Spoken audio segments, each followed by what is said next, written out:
Alaikum warahmatullahi wabarakatuh. Ni saa 3 kamili majira ya Afrika Mashariki. Hujambo na karibu kwenye muhtasari wa habari. Jina langu ni Ramla Abdi. Wabunge wa bunge la Tanzania wamemtetea Rais Samia Suluhu Hassan kufuatia shutumu za kufurushwa na kudhulumiwa kwa wanaharakati wa Kenya nchini humo. Wabunge hao wamekashifu kile wanasema ni tabia mbaya za Wakenya kwenda kuvuruga amani nchini Tanzania. Kapigwa anazungumza tu kula anaendelea mheshimiwa waziri hili lisitokee tena. Anaingia ndani ya 18 zetu tumalizane naye hapa. Wao tuliwaona kule walienda kunajisi mpaka bunge lao nchi gani ile. Nimewaza sana usiku nikasema kwani hao wana shida gani? Nikagundua lipo tatizo kubwa sana la afya ya akili katika taifa hili. Mama mtu mzima, msomi aliyesoma sheria anaondoka kwake. Ukimwangalia uso ule sijui ni mkologo umedunda, sijui ni alisahau kupaka poda, anakuja kutuchonganisha. Tunawazidi siasa, tunawazidi akili, tunawazidi kila kitu.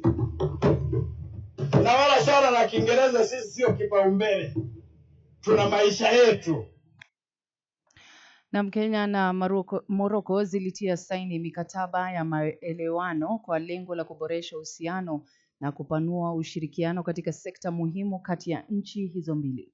Akizungumza wakati wa hafla ya kutia saini mikataba hiyo jijini Rabat, Morocco, ambako ujumbe wa Kenya ulikuwa mgeni wa waziri wa mambo ya nje wa Morocco Nasser Bourita, waziri wa mambo ya nje na masuala ya ughaibuni Musalia Mudavadi alieleza kujitolea kwa serikali ya Kenya kuhakikisha mikataba hiyo inanufaisha mataifa hayo mawili. Na mashambulizi ya Israel kwenye ukanda wa Gaza wa Mei 26 yaliua watu 45 kwenye eneo hilo ambalo Umoja wa Mataifa unasema limegeuka kuwa alama ya janga la njaa na mauti. Katika eneo la mji wa Gaza pekee, mashambulizi ya anga yaliwaua Wapalestina 30 wakiwemo wanawake na watoto waliokuwa wamejihifadhi kwenye jengo moja la skuli. Picha zinazosambazwa kwenye mitandao za kijamii zinaonyesha miili iliyoteketea vibaya kwa moto ikifukuliwa kutoka kwenye vifusi vya jengo hilo.